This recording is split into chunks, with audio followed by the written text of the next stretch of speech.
سیرت نگار حضرت محمد صلی اللہ علیہ وآلہ وسلم کی ولادت کے دن اور سال پر متفق ہیں، البتہ تاریخ پیدائش کے بارے میں اختلاف رائے پایا جاتا ہے۔ ولادت کا دن سوموار اور سال عام الفیل یعنی 571 عیسوی ہے۔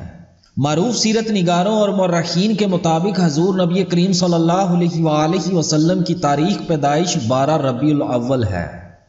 مصر کے مشہور حیت دان اور ریاضی کے عالم محمود پاشا فلکی اور مورخ سلمان منصور پوری کی تحقیق کے مطابق پیغمبر انسانیت صلی اللہ علیہ وآلہ وسلم کی تاریخ پیدائش 9 ربیع الاول تھی، کیونکہ سوموار کا دن 9 ربیع الاول کو تھا، جبکہ علماء شیعہ کی اکثریت نے 17 ربیع الاول تحریر کی ہے۔ سیرت نگاروں کی اکثریت کا چونکہ 12 ربیع الاول پر اتفاق ہے، لہذا مسلمانوں کی واضح اکثریت اسی کو پیغمبر انسانیت صلی اللہ علیہ وآلہ وسلم کا یوم ولادت تسلیم کرتی ہے۔ رحمت للعالمین صلی اللہ علیہ وآلہ وسلم مکہ میں صفا کی پہاڑی کے نزدیک شعیب ابی طالب کے جس گھر میں پیدا ہوئے وہ محمد بن یوسف ثقفی کی ملکیت تھا۔ خلیفہ ہارون الرشید کی ماں نے اس مبارک گھر کو خرید کر مسجد میں تبدیل کر دیا، لوگ اس کی زیارت کرتے اور نماز پڑھتے۔ راوی کے مطابق آج کل یہ لائبریری کی صورت میں موجود ہے۔ حضور اکرم صلی اللہ علیہ وآلہ وسلم کی والدہ ماجدہ بی بی آمنہ رضی اللہ تعالی عنہا کے مطابق ان کے حمل کے ایام بڑے آسانی سے گزرے اور کوئی بوجھ محسوس نہ ہوا۔ جب ایام پورے ہو گئے تو فرشتے نے خواب میں نومولود کے لیے یہ دعا پڑھنے کے لیے کہا، اللہ واحد سے اس کے لیے ہر حاسد کے شر سے پناہ مانگتی ہوں۔ حضور پر نور صلی اللہ علیہ وآلہ وسلم کے دادا عبد المطلب نے اپنے پوتے کا اسم مبارک محمد صلی اللہ علیہ وآلہ وسلم رکھا، جبکہ بی بی آمنہ رضی اللہ تعالی عنہا نے خواب کے مطابق احمد رکھا۔ جب قریش نے جناب عبد المطلب سے منفرد نام رکھنے کی وجہ پوچھی تو انہوں نے کہا کہ محمد نام اس لیے رکھا تاکہ میرے فرزند کی تعریف دونوں جہاں میں ہو۔ جناب عبد المطلب اپنے پوتے کو گود میں اٹھا کر کعبہ شریف میں لے گئے اور یہ دعا کی، سب تعریف اللہ کے لیے جس نے مجھے پاک آستینوں والا یہ بچہ عطا فرمایا، یہ اپنے پنگوڑے میں سب بچوں کا سردار ہے، میں اسے بیت اللہ شریف کی پناہ میں دیتا ہوں۔ جناب عبد المطلب نے پیدائش کے 7ویں روز اونٹ ذبح کر کے عزیز و اقارب کی دعوت کی۔ رسم کے مطابق نومولود کے سر کے بال منڈوائے گئے اور بالوں کے وزن کے برابر سونا خیرات کیا گیا۔ حضور اکرم صلی اللہ علیہ وآلہ وسلم کی والدہ نے 7 روز تک اپنے فرزند کو دودھ پلایا۔ اس کے بعد آپ صلی اللہ علیہ وآلہ وسلم کے تایا ابو لہب کی کنیز صوبیہ نے آپ صلی اللہ علیہ وآلہ وسلم کو دودھ پلایا اور دیکھ بھال کی۔ اس خدمت کے صلے میں حضور صلی اللہ علیہ وآلہ وسلم جوان ہونے کے بعد صوبیہ سے حسن سلوک فرماتے رہے۔ آپ صلی اللہ علیہ وآلہ وسلم مدینہ سے بھی صوبیہ کے لیے کپڑے اور خرچہ بھیجا کرتے تھے۔ ناظرین گرامی، صوبیہ خاتون کے بارے میں بعض علماء اکرام کا خیال ہے کہ انہوں نے اسلام قبول نہیں کیا تھا، مگر بعض آپ کو صحابیات میں شمار کرتے ہیں، واللہ عالم بالصواب۔ مگر دوستو، جس ہستی کو انہوں نے دودھ پلایا وہ ہستی کائنات کی سب سے معتبر ہستی ہے۔ بس اسی بات پر اکتفا کرتا ہوں کہ اللہ کے راز اللہ ہی جانتا ہے۔ اللہ اپنے حبیب کے صدقے ان کے درجات کو بلند کرے، اور میری طرف سے جانے انجانے میں کوئی غلطی یا گستاخی ہوئی ہو تو اللہ تبارک و تعالی اپنی بے مثال رحمت کے سبب معاف فرمائے، آمین۔ ناظرین گرامی، بعض سیرت نگاروں نے حضور مکرم صلی اللہ علیہ وآلہ وسلم کی ولادت کے مبارک موقع پر رونما ہونے والے معجزات کا ذکر کیا ہے۔ بحیرہ ساوا یعنی تبریہ خشک ہو گیا، کسریٰ نے اپنی حکومت کی بربادی کا خواب دیکھا، ایران میں زلزلہ آیا جس سے قصر شاہی کے کنگورے گر گئے، صدیوں سے جلتا آتش کدہ بجھ گیا، ایک جھیل سوکھ گئی، صحرا میں ایک ندی نمودار ہو گئی، ایک گمنام شاعر کا یہ شعر ان معجزات کو یوں بیان کرتا ہے: گمسم تھی دو جہاں کی حقیقت میرے بغیر، گمسم تھی دو جہاں کی حقیقت میرے بغیر، میں آ گیا تو ارض و سما بولنے لگے۔ ابن کثیر رحمۃ اللہ علیہ حضرت ابن عباس رضی اللہ تعالیٰ عنہ سے روایت بیان کرتے ہیں کہ رسول مکرم صلی اللہ علیہ وآلہ وسلم کی ولادت 20 سوموار کے دن، بعثت 20 سوموار کے دن، مکہ سے ہجرت 20 سوموار کے دن، مدینہ میں تشریف آوری 20 سوموار کے دن اور رحلت 20 سوموار کے دن ہوئی۔ اللہ تبارک و تعالیٰ نے اپنے نبی صلی اللہ علیہ وآلہ وسلم کو یتیم اور غریب پیدا کیا۔ نبوت کا منصب ہمیشہ غربا کو ہی ملتا رہا۔ قریش کو ایک اعتراض یہ بھی تھا کہ رب نے کسی امیر اور دولت مند کو نبوت کے منصب سے سرفراز کیوں نہ کیا؟ ارشاد ربانی ہے، اور اللہ نے تم کو غریب پایا اور پھر غنی کر دیا۔ حضرت عبداللہ بن عباس رضی اللہ تعالیٰ عنہ سے روایت ہے، رسول اللہ صلی اللہ علیہ وآلہ وسلم نے فرمایا، اللہ تبارک و تعالیٰ نے خلق کی تخلیق فرمائی تو مجھے سب سے اچھے گروہ میں رکھا، پھر قبائل کو چنا تو مجھے سب سے اچھے قبیلے میں رکھا، پھر گھرانوں کو چنا تو مجھے سب سے اچھے گھرانے میں رکھا، لہٰذا میں اپنی ذات کے اعتبار سے بھی سب سے اچھا ہوں اور اپنے گھرانے کے اعتبار سے بھی سب سے ممتاز ہوں۔ عرب میں رواج تھا کہ نومولود بچوں کو بدوی عورتوں کے سپرد کر دیا جاتا تھا تاکہ بچہ صحرا کی کھلی اور صاف ہوا میں پرورش پائے، نیز اس کی زبان فصیح اور جسم مضبوط ہو، نیز وہ اس قابل ہو جائے کہ مصائب و تکالیف کا صبر و تحمل سے مقابلہ کر سکے۔ آپ صلی اللہ علیہ وآلہ وسلم کی ولادت باسعادت کے موقع پر بھی چند بدوی عورتیں بچوں کو گود لینے کے لیے مکہ آئیں۔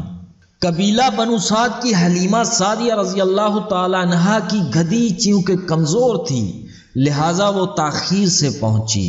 اس دوران بدوی عورتوں نے امیروں کے بچوں کو گود لے لیا تھا۔ رسول خدا صلی اللہ علیہ وآلہ وسلم کو یتیمی کی وجہ سے کسی نے گود نہ لیا تو حلیمہ سعدیہ رضی اللہ تعالی عنہا نے آپ صلی اللہ علیہ وآلہ وسلم کو گود لے لیا۔ حضرت آمنہ رضی اللہ تعالی عنہا نے حضرت محمد صلی اللہ علیہ وآلہ وسلم کو بی بی حلیمہ کے سپرد کرتے وقت اشعار پڑھے جن کا ترجمہ یہ ہے: میں خدائے ذوالجلال سے پناہ مانگتی ہوں اس برائی سے جو پہاڑوں کے اوپر سے گزرتی ہے، تاکہ میں اس بچے کو حلال روزی کا حامل دیکھوں اور اپنے قرابت داروں کے ساتھ نیکی کرتا پاؤں اور دوسرے عوام الناس کے ساتھ بھی۔ حلیمہ سعدیہ رضی اللہ تعالی عنہا کہتی ہیں، جب میں نے نبی مکرم صلی اللہ علیہ وآلہ وسلم کو اپنے سینے سے لگایا تو میری چھاتیاں دودھ سے بھر گئیں۔ آپ صلی اللہ علیہ وآلہ وسلم نے خوب سیر ہو کر دودھ پیا۔ آپ صلی اللہ علیہ وآلہ وسلم کی برکت سے رضائی بھائی بھی شکم سیر ہوا۔ آپ صلی اللہ علیہ وآلہ وسلم صرف ایک جانب سے دودھ پیتے اور دوسری جانب اپنے بھائی کے لیے چھوڑ دیتے۔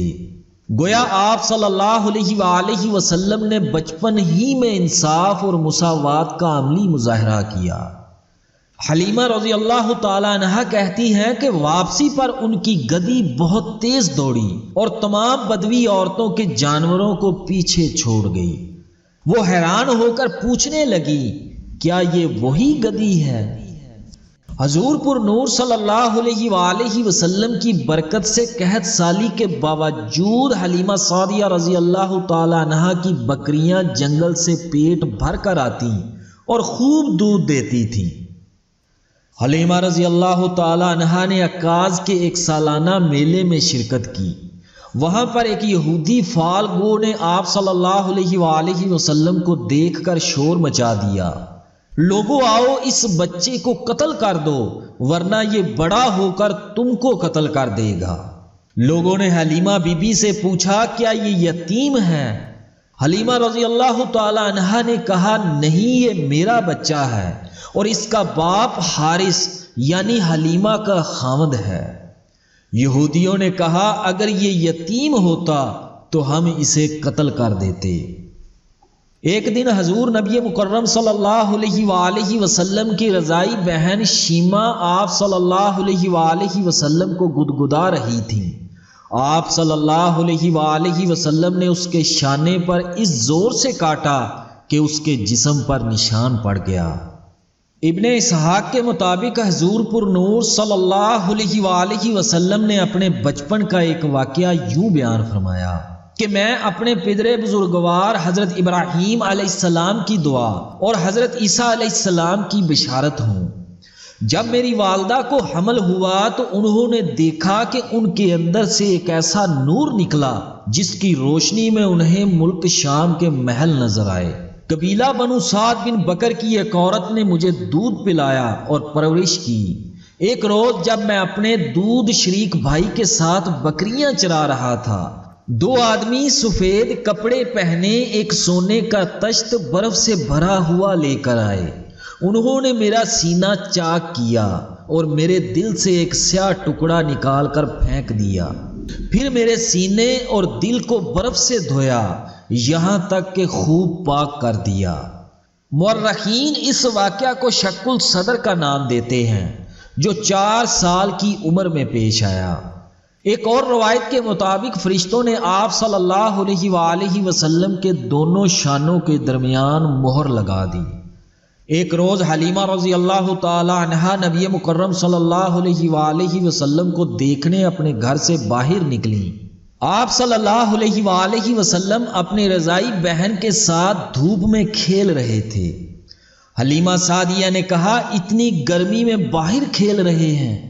رضائی بہن نے جواب دیا اماں جان میرے بھائی کو گرمی نہیں لگتی، میں نے دیکھا کہ ایک بادل آپ صلی اللہ علیہ وآلہ وسلم پر سایہ کیے رہتا ہے، جب آپ صلی اللہ علیہ وآلہ وسلم چلتے ہیں تو بادل بھی ساتھ چلتا ہے، جب آپ صلی اللہ علیہ وآلہ وسلم ٹھہر جاتے ہیں تو بادل بھی ٹھہر جاتا ہے۔ بی بی حلیمہ رضی اللہ تعالی عنہا کے مطابق آپ صلی اللہ علیہ وآلہ وسلم کی عادات پاکیزہ اور پسندیدہ تھیں۔ آپ صلی اللہ علیہ وآلہ وسلم نہ تو روتے تھے اور نہ ہی شرارت کرتے، فضول کاموں اور کھیلوں سے پرہیز کرتے تھے۔ جب آپ صلی اللہ علیہ وآلہ وسلم کی عمر مبارک 4 یا 5 سال کی ہوئی تو حلیمہ بی بی آپ صلی اللہ علیہ وآلہ وسلم کو والدہ کے پاس چھوڑنے مکہ روانہ ہوئیں۔ حضور اکرم صلی اللہ علیہ وآلہ وسلم کی والدہ اپنے لخت جگر کو تندرست اور توانا دیکھ کر بہت خوش ہوئیں اور آپ صلی اللہ علیہ وآلہ وسلم کو خوب لاڈ پیار کیا۔ حضور پر نور صلی اللہ علیہ وآلہ وسلم نے اپنے رضائی والدہ کا ہمیشہ بہت خیال رکھا۔ حضرت خدیجہ رضی اللہ تعالی عنہا سے نکاح کے بعد حلیمہ بی بی جب مکہ آئیں اور خشک سالی کی وجہ سے غربت کی شکایت کی تو آپ صلی اللہ علیہ وآلہ وسلم نے حضرت خدیجہ رضی اللہ تعالی عنہا سے امداد کی سفارش کی تو انہوں نے 20 بکریاں اور 1 اونٹ دے کر رخصت کیا۔ ابن سعد کے مطابق حلیمہ سعدیہ رضی اللہ تعالی عنہا یوم حنین کے موقع پر حضور اکرم صلی اللہ علیہ وآلہ وسلم کے پاس تشریف لائیں۔ آپ صلی اللہ علیہ وآلہ وسلم ان کو دیکھتے ہی اٹھ کھڑے ہوئے اور میری ماں پکارنے لگے۔ آپ صلی اللہ علیہ وآلہ وسلم نے اپنی چادر مبارک زمین پر بچھا دی اور اس پر اپنی رضائی ماں کو بٹھایا، ان کی بات بڑے غور سے سنی اور حاجت پوری کی۔ فتح مکہ کے موقع پر حلیمہ سعدیہ رضی اللہ تعالی عنہا کی بہن آپ صلی اللہ علیہ وآلہ وسلم کی خدمت میں حاضر ہوئیں۔ آپ صلی اللہ علیہ وآلہ وسلم نے اپنے رضائی ماں کے بارے میں دریافت کیا۔ جب آپ صلی اللہ علیہ وآلہ وسلم کو علم ہوا کہ وہ فوت ہو چکی ہیں تو آپ صلی اللہ علیہ وآلہ وسلم کی آنکھوں میں آنسو آ گئے۔ آپ صلی اللہ علیہ وآلہ وسلم نے اپنے رضائی خالہ کو لباس، سواری کا جانور اور کچھ درہم دے کر رخصت کیا۔ آپ صلی اللہ علیہ وآلہ وسلم کی رضائی بہن شیما غزوہ حنین کے قیدیوں میں شامل تھیں۔ جب آپ صلی اللہ علیہ وآلہ وسلم کی خدمت میں حاضر ہوئیں تو آپ صلی اللہ علیہ وآلہ وسلم نے اس کی عزت کے لیے اپنی چادر بچھا دی اور اسے اپنے ہاں قیام کرنے کی پیشکش کی۔ شیما نے اسلام قبول کر لیا اور اپنی قوم کے پاس جانے کی خواہش کی۔ آپ صلی اللہ علیہ وآلہ وسلم نے اپنی رضائی بہن کو غلام، لونڈی اور بکریاں دے کر رخصت کیا اور اس کی وجہ سے بنو سعد کے قیدیوں کو رہا کر دیا۔ قرآن پاک میں اللہ تبارک و تعالیٰ نے ارشاد فرمایا، اور ہم نے انسان کو تاکید کی کہ وہ اپنے ماں باپ کے ساتھ نیکی کرے۔ اس ماں نے اس کو تکلیف کے ساتھ پیٹ میں رکھا اور تکلیف کے ساتھ جنا۔ پیٹ میں رکھنا اور دودھ پلا کر چھڑانا 30 مہینے ہے، یعنی بڑا عرصہ ہے۔ ایک صحابی رضی اللہ تعالی عنہ نے نبی مکرم صلی اللہ علیہ وآلہ وسلم سے دریافت کیا، یا رسول اللہ صلی اللہ علیہ وآلہ وسلم، سب سے زیادہ میرے حسن سلوک کا مستحق کون ہے؟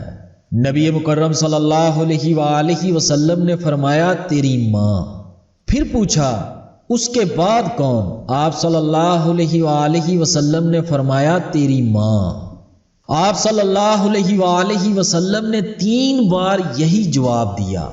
چوتھی بار صحابی رسول صلی اللہ علیہ وآلہ وسلم نے دوبارہ پوچھا تو آپ صلی اللہ علیہ وآلہ وسلم نے فرمایا، تیرا باپ۔ حضرت ابو ہریرہ رضی اللہ تعالیٰ عنہ کی روایت کے مطابق حضور پر نور صلی اللہ علیہ وآلہ وسلم نے فرمایا، اس شخص کی ناک خاک آلود ہو۔ پھر فرمایا، اس کی ناک خاک آلود ہو۔ پھر فرمایا، اس کی ناک خاک آلود ہو۔ صحابہ رضی اللہ عنہم نے عرض کیا، یا رسول اللہ صلی اللہ علیہ وآلہ وسلم، کس کی؟ آپ صلی اللہ علیہ وآلہ وسلم نے فرمایا، جس نے اپنے والدین میں سے ایک کو یا دونوں کو بڑھاپے میں پایا اور پھر ان کی خدمت کر کے جنت میں داخل نہ ہوا۔ آپ صلی اللہ علیہ وآلہ وسلم کی والدہ نے اپنے لال کی تربیت بڑی محبت اور شفقت سے کی۔ جب آپ صلی اللہ علیہ وآلہ وسلم گھر آتے، والدہ آپ صلی اللہ علیہ وآلہ وسلم کے ہاتھ پاؤں دھوتی اور کھانا کھلاتی۔ ام ایمن رضی اللہ تعالی عنہا کا بیان ہے کہ آپ صلی اللہ علیہ وآلہ وسلم نے کبھی بھوک یا پیاس کی شکایت نہیں کی۔ آپ صلی اللہ علیہ وآلہ وسلم صبح آب زمزم نوش فرما لیتے اور پھر سارا دن کوئی چیز طلب نہ فرماتے۔ اکثر ایسا ہوتا کہ ناشتہ تیار کر کے سامنے رکھ دیا جاتا، مگر آپ صلی اللہ علیہ وآلہ وسلم فرما دیتے کہ مجھے طلب نہیں ہے۔ حضور پر نور صلی اللہ علیہ وآلہ وسلم 6 سال کے ہوئے تو ان کی والدہ نے آپ صلی اللہ علیہ وآلہ وسلم کو ننہال سے ملاقات کروانے اور والد کی قبر دکھانے کے لیے یثرب یعنی مدینے کے سفر کا ارادہ کیا۔ اس سفر کے دوران ام ایمن رضی اللہ تعالی عنہا بھی ہمراہ تھیں۔ یثرب پہنچ کر حضرت آمنہ رضی اللہ تعالی عنہا نے بنو عدی بن النجار کے ہاں قیام کیا۔ آپ صلی اللہ علیہ وآلہ وسلم کی دادی سلمہ بھی اس خاندان سے تعلق رکھتی تھیں۔ حضرت آمنہ رضی اللہ تعالی عنہا نے اپنے جگر گوشے کے ہمراہ اپنے خاوند کی قبر پر حاضری دی۔ مدینہ میں قیام کے دوران آپ صلی اللہ علیہ وآلہ وسلم نے گھر کے قریب تالاب میں تیراکی سیکھی۔ آپ صلی اللہ علیہ وآلہ وسلم بچوں کے ساتھ کھیلتے اور درختوں پر بیٹھے پرندے اڑاتے۔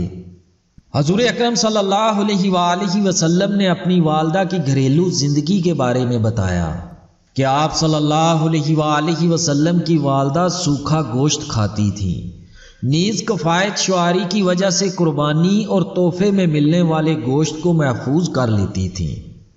مدینہ میں 1 ماہ قیام کے بعد حضرت آمنہ رضی اللہ تعالی عنہا مکہ واپس لوٹیں تو راستے میں بیمار ہو کر مدینہ اور مکہ کے درمیان ابوا کے مقام پر اپنے لختے جگر سے بچھڑ گئے۔ آپ صلی اللہ علیہ وآلہ وسلم کے لیے ماں کی جدائی کا صدمہ ناقابل برداشت تھا۔ آپ صلی اللہ علیہ وآلہ وسلم اپنی والدہ سے لپٹ گئے اور روتے ہوئے کہا، ماں آپ جواب کیوں نہیں دیتی؟ یہ جذباتی کیفیت والدہ کی قبر پر بھی طاری رہی اور قبر کے قریب بیٹھ کر بلند آواز میں پکارا، ماں آپ گھر کیوں نہیں چلتی؟ کیا آپ کو معلوم نہیں کہ میرا آپ کے سوا کوئی نہیں ہے؟ ام ایمن رضی اللہ تعالی عنہا آپ صلی اللہ علیہ وآلہ وسلم کو ساتھ لے کر جناب عبد المطلب کے پاس پہنچیں۔ وہ حضرت آمنہ رضی اللہ تعالی عنہا کی وفات کی خبر سن کر بڑے رنجیدہ ہوئے۔ آپ صلی اللہ علیہ وآلہ وسلم کے دادا اور پھوپھیوں نے آپ صلی اللہ علیہ وآلہ وسلم کو دلاسا دیا اور غم کی کیفیت سے نکالنے کی مروجہ تدابیر اختیار کی۔ جناب عبد المطلب نے خصوصی شفقت کا مظاہرہ کیا۔ وہ آپ صلی اللہ علیہ وآلہ وسلم کے بغیر کھانا نہیں کھاتے تھے اور آپ صلی اللہ علیہ وآلہ وسلم بلا روک ٹوک اپنے دادا کے پاس آ جاتے۔ مورخین کے مطابق جناب عبد المطلب کے لیے کعبہ کی دیوار کے پاس مسند بچھائی جاتی تھی جس پر قریش کے بزرگ بیٹھتے تھے۔ جناب عبد المطلب اپنے عظیم پوتے کو اپنے ساتھ لے جاتے اور مسند پر بٹھاتے۔ جب کوئی شخص آپ صلی اللہ علیہ وآلہ وسلم کو اٹھانے کی کوشش کرتا تو جناب عبد المطلب کہتے، میرے بیٹے کو بیٹھنے دو، اس کی شان ہی کچھ اور ہے، وہ اتنا بلند مرتبہ اور اعلیٰ مقام پائے گا کہ کسی عربی کو نہ پہلے ملا نہ بعد میں ملے گا۔ جناب عبد المطلب ام ایمن رضی اللہ تعالی عنہا کو تاکید کرتے کہ وہ ایک پل بھی آپ صلی اللہ علیہ وآلہ وسلم سے غافل نہ ہونے پائے۔ محسن انسانیت صلی اللہ علیہ وآلہ وسلم 8 سال کے ہوئے تو ان کے دادا بھی ساتھ چھوڑ گئے۔ جناب عبد المطلب کی وفات پر سارا شہر سوگوار تھا۔ آپ صلی اللہ علیہ وآلہ وسلم بھی اپنے پیارے دادا کے جنازے کے ساتھ روتے جاتے تھے۔ یہ قدرت کا کرشمہ ہے کہ آپ صلی اللہ علیہ وآلہ وسلم ابھی ماں کے پیٹ میں تھے کہ باپ کی شفقت سے محروم ہو گئے۔ 6 برس کے ہوئے تو والدہ بچھڑ گئیں، 8 برس کے ہوئے تو دادا کے مہربان سائے سے محروم ہو گئے۔ اللہ تبارک و تعالیٰ نے اپنے محبوب کی کیفیت کو قرآن کریم میں بیان فرمایا، اے حبیب، کیا اس نے آپ کو یتیم نہیں پایا، پھر اس نے آپ کو معزز مکرم ٹھکانہ دیا۔ ام ایمن رضی اللہ تعالی عنہا نے آپ صلی اللہ علیہ وآلہ وسلم کو بچپن میں کھلایا اور پلایا اور خدمت کا بے مثال حق ادا کیا۔ وہ ہمیشہ آپ صلی اللہ علیہ وآلہ وسلم سے بڑی شفقت سے پیش آتی۔ یہی ایک تحفہ تھا جو آپ صلی اللہ علیہ وآلہ وسلم کو اپنے والدین کی جانب سے ملا تھا۔ حضرت ام ایمن رضی اللہ تعالی عنہا کافی عرصہ آپ صلی اللہ علیہ وآلہ وسلم کی خدمت کرتی رہی۔ آپ صلی اللہ علیہ وآلہ وسلم ام ایمن رضی اللہ تعالی عنہا کی بڑی عزت کرتے اور میری ماں کہہ کر یاد فرماتے۔ حضرت خدیجہ رضی اللہ تعالی عنہا کے ساتھ نکاح کے بعد آپ صلی اللہ علیہ وآلہ وسلم نے ام ایمن رضی اللہ تعالی عنہا کو آزاد کر دیا۔ حضرت ابو ہریرہ رضی اللہ تعالی عنہ کی روایت کے مطابق آپ صلی اللہ علیہ وآلہ وسلم نے فرمایا، جو مسلمان غلام کو آزاد کرے تو اللہ تعالیٰ اس کے ہر عضو کے عوض اس کا عضو آگ سے آزاد فرمائے گا، حتیٰ کہ شرمگاہ کے بدلے شرمگاہ۔ حضرت ام ایمن رضی اللہ تعالی عنہا کا نکاح حضرت زید رضی اللہ تعالی عنہ بن حارثہ سے ہوا۔ اس نکاح کے بعد اسامہ بن زید رضی اللہ تعالی عنہ پیدا ہوئے۔ ایک حدیث کے مطابق حضور پر نور صلی اللہ علیہ وآلہ وسلم نے شام پر حملے کے لیے اسلامی فوج کا ایک دستہ روانہ فرمایا اور اسامہ بن زید رضی اللہ تعالی عنہ بن حارثہ کو لشکر کا امیر مقرر کیا۔ بعض صحابہ اکرام رضی اللہ عنہم نے اعتراض کیا تو آپ صلی اللہ علیہ وآلہ وسلم نے فرمایا، آج تم اس کی امارت پر معترض ہوئے ہو تو یہ کوئی نئی بات نہیں، اس سے پہلے تم اس کے باپ زید کی امارت پر بھی اعتراض کر چکے ہو، حالانکہ خدا کی قسم وہ اس کا اہل تھا اور یہ اسامہ بھی اپنے باپ کی طرح مجھے پیارا ہے۔ حضور اکرم صلی اللہ علیہ وآلہ وسلم نے اپنے عمل سے غلام اور آقا، حسب و نسب، گورے اور کالے کے امتیاز کو ختم کر دیا اور انسانیت کی بنیاد رکھ دی تھی۔ جناب عبد المطلب کی وصیت کے مطابق جناب ابو طالب نبی مکرم صلی اللہ علیہ وآلہ وسلم کے نگران بنے۔ ابو طالب آپ صلی اللہ علیہ وآلہ وسلم کے والد کے سگے بھائی تھے۔ وہ عیالدار اور معاشی لحاظ سے تنگ دست تھے، جبکہ آپ صلی اللہ علیہ وآلہ وسلم کے دوسرے چچا مالدار تھے۔ اس کے باوجود جناب ابو طالب کو نگران مقرر کرنا آپ صلی اللہ علیہ وآلہ وسلم کے ساتھ دادا کی محبت کا منہ بولتا ثبوت ہے۔ جناب عبد المطلب جانتے تھے کہ ان کا کون سا بیٹا ان کے منفرد پوتے کی بہترین نگرانی کر سکے گا اور آنے والے حالات کا ثابت قدمی سے مقابلہ کرنے کا بھی اہل ہوگا۔ جناب ابو طالب کی بیوی فاطمہ بنت اسد رضی اللہ تعالی عنہا حضور پر نور صلی اللہ علیہ وآلہ وسلم کی چچی اور حضرت علی رضی اللہ تعالی عنہ کی والدہ تھیں۔ انہوں نے آپ صلی اللہ علیہ وآلہ وسلم کی پرورش بڑی محبت اور شفقت سے کی۔ وہ مکہ میں ایمان لائیں، مدینہ کی طرف ہجرت کی اور وہیں وفات پائی۔ آپ صلی اللہ علیہ وآلہ وسلم بھی اپنی چچی کی بڑی عزت کرتے تھے۔ آپ صلی اللہ علیہ وآلہ وسلم اکثر ان سے ملاقات کرتے۔ جناب ابو طالب آپ صلی اللہ علیہ وآلہ وسلم کی بڑی توجہ سے دیکھ بھال کرتے رہے۔ آپ صلی اللہ علیہ وآلہ وسلم کے بغیر دسترخوان نہیں بچھاتے تھے۔ جب آپ صلی اللہ علیہ وآلہ وسلم کھانے میں شریک ہوتے تو سب خوب سیر ہو کر کھاتے۔ جناب ابو طالب آپ صلی اللہ علیہ وآلہ وسلم کے مبارک ہونے کا اکثر اعتراف کرتے۔ انہوں نے ایک یتیم کی محبت سے پرورش کر کے اللہ تبارک و تعالیٰ کی خوشنودی حاصل کی۔ اللہ تبارک و تعالیٰ ان کے درجات کو بلند کرے، آمین۔ ایک حدیث کے مطابق حضور پر نور صلی اللہ علیہ وآلہ وسلم نے اپنی انگشت شہادت اور بیچ کی انگلی کو ملا کر فرمایا کہ میں اور یتیم کی کفالت کرنے والا دونوں جنت میں اس طرح داخل ہوں گے۔ حضرت ابو ہریرہ رضی اللہ تعالی عنہ سے روایت ہے کہ حضور اکرم صلی اللہ علیہ وآلہ وسلم نے فرمایا، مسلمانوں میں سے سب سے بہتر وہ گھر ہے جس میں کوئی یتیم ہو اور اس کے ساتھ عمدہ سلوک کیا جاتا ہو، اور بدترین مسلمان گھر وہ ہے جہاں کوئی یتیم ہو اور اس کے ساتھ برا برتاؤ کیا جاتا ہو۔ قرآن کریم میں رب تعالیٰ نے ارشاد فرمایا، ماں باپ، قرابت والوں، یتیموں اور رشتہ داروں، ہمسایوں اور اجنبی ہمسایوں اور قریبی رفقا اور مسافروں اور جو لوگ تمہارے قبضے میں ہوں سب کے ساتھ احسان کرو۔ اللہ تمہیں ہدایت کرتا ہے کہ یتیموں کے ساتھ انصاف پر قائم رہو، اور جو بھلائی تم کرو گے وہ اللہ کے علم سے چھپی نہ رہ جائے گی۔ کیا آپ نے اس شخص کو دیکھا جو دین کو جھٹلاتا ہے؟ تو یہ وہ شخص ہے جو یتیم کو دھکے دیتا ہے اور محتاج کو کھانا کھلانے کی ترغیب نہیں دیتا۔ محمد ابن اسحاق کہتے ہیں کہ ایک قیافہ شناس مکہ آیا۔ قریش اپنے بچوں کو لے کر اس کے پاس پہنچے۔ جناب ابو طالب بھی حضور نبی کریم صلی اللہ علیہ وآلہ وسلم سمیت اپنے بچوں کو قیافہ شناس کے پاس لائے تاکہ بچوں کے مستقبل کے بارے میں دریافت کریں۔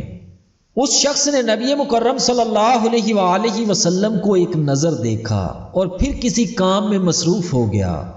جب فارغ ہوا تو بڑے اشتیاق سے کہنے لگا، وہ لڑکا کہاں ہے جسے میں نے ابھی دیکھا تھا؟ اسے میرے پاس لاؤ۔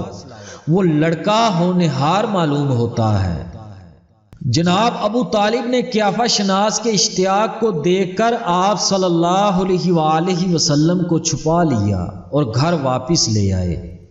جناب ابو طالب نے تجارت کی غرض سے شام کے سفر کا ارادہ کیا تو آپ صلی اللہ علیہ وآلہ وسلم نے اپنے چچا سے کہا، آخر آپ مجھے کس کے حوالے کر کے سفر پر جا رہے ہیں؟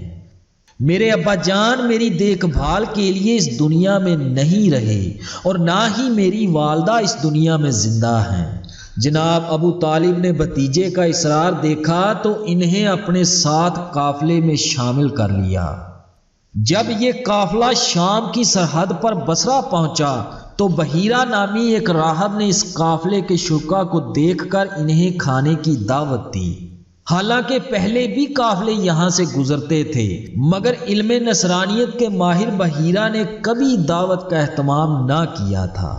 بحیرہ نے دیکھا کہ اس قافلے میں ایک ایسا شخص بھی شامل ہے جس پر بادل سایہ کرتا ہے، اور جب آپ صلی اللہ علیہ وآلہ وسلم جگہ کی قلت کی وجہ سے درخت سے ذرا ہٹ کر تشریف فرما ہوئے تو درخت کی ٹہنیاں جھک کر سایہ کرنے لگیں۔ دعوت شروع ہوئی تو بحیرہ کو سید البشر صلی اللہ علیہ وآلہ وسلم نظر نہ آئے۔ اس نے پوچھا، آپ کے قافلے کا ایک بشر موجود نہیں؟ قریش نے کہا، ایک نوعمر بچہ سامان کی نگرانی کے لیے چھوڑ آئے ہیں۔ بحیرہ کے اصرار پر آپ صلی اللہ علیہ وآلہ وسلم کو بھی دعوت میں شریک کیا گیا۔ بحیرہ بڑے غور سے آپ صلی اللہ علیہ وآلہ وسلم کو دیکھتا رہا۔ جب دعوت ختم ہوئی تو بحیرہ نے آپ صلی اللہ علیہ وآلہ وسلم سے لات و عزا کا نام لے کر مخاطب ہوا۔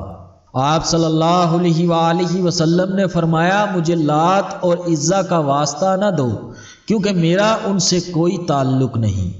جب بحیرہ نے حضور نبی کریم صلی اللہ علیہ وآلہ وسلم کے بارے میں تمام معلومات حاصل کر لیں تو اس نے پیشن گوئی کی کہ آپ صلی اللہ علیہ وآلہ وسلم نبوت سے سرفراز ہوں گے۔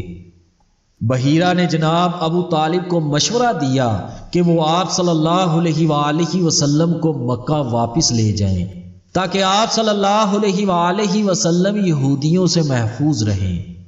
بحیرہ عرب کا معروف راہب تھا جس کی باتوں پر اعتبار کیا جاتا تھا، لہذا جناب ابو طالب آپ صلی اللہ علیہ وآلہ وسلم کو مکہ واپس لے آئے۔ آپ صلی اللہ علیہ وآلہ وسلم کی شخصیت جناب ابو طالب کے گھرانے کے لیے بڑی بابرکت ثابت ہوئی۔ اگرچہ ان کی معاشی حالت کمزور تھی، اس کے باوجود گھر کا نظم و نسق عزت و آبرو کے ساتھ چلتا رہا۔